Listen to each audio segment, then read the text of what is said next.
Welcome to another edition of Bible Time. We're right in the middle of a very exciting week here at Believers Fellowship.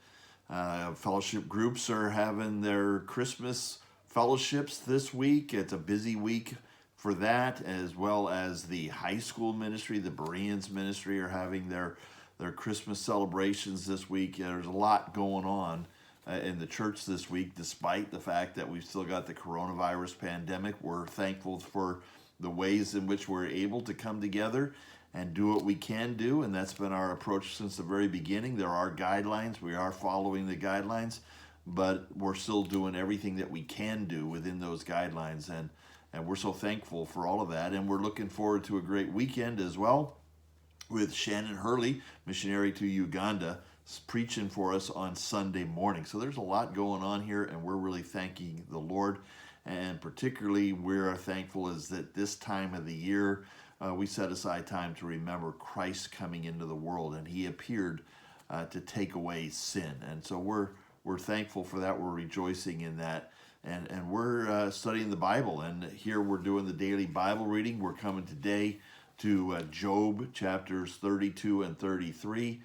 And here we're introduced to a man that we're going to see today and the next 2 days, speaking to Job and his three friends. This is a younger man, a man named Elihu, who apparently had been there for the whole time and heard all the conversation.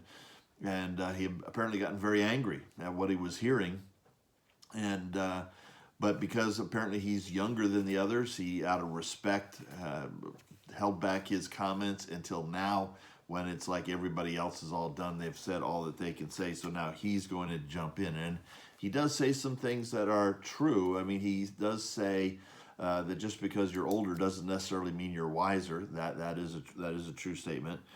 And but you can tell Elihu, he is kind of thinks he's a pretty important guy. He felt like he could answer Job better than the other three could. He has a pretty high opinion of himself. That's basically what you get out of chapter 32. Chapter 33 starts off by trying to assure Job that he's speaking sincerely and uprightly.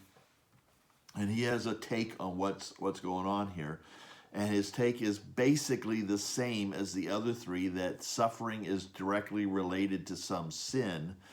But rather than just pounding on Job like the others, he is encouraging Job that God can restore, and God does restore. And he's trying to say, Job, hey, I'm on your side, and I'd like to see you restored. And he'll say some good things, like God will use sickness to draw people closer to Him.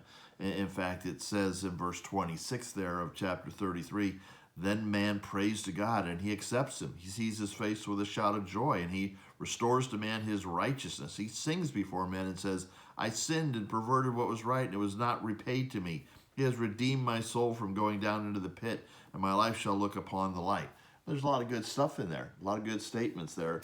But again, Elihu misunderstands the situation. He doesn't know the whole story. He's still assuming that Job's suffering is due to some sin in his life.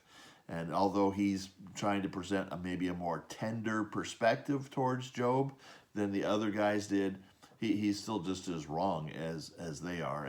And see, there's the thing you got to realize as a counselor. There are some people that they will counsel you harshly. There are others who will try to show tenderness to you. But what matters is, what does God say about the situation? You have to speak the whole truth, and you can't assume that you know things that you don't know and can't know. And so here again, we're going to be hearing from Elihu. He will say some good things along the way, but again, he's missing the point. And here again, you see the patience of Job as he's going to endure all of this. And he knows his conscience is clear. And that's what a triumphant faith provides for you. That kind of a fully developed trust in the Lord. So even though Job has no idea what's going on and why God is doing this to him, he's not abandoning his faith.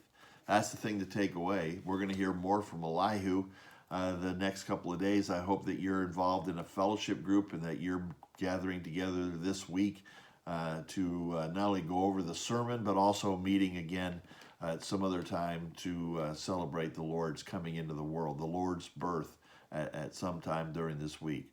We'll see you tomorrow for more Bible time.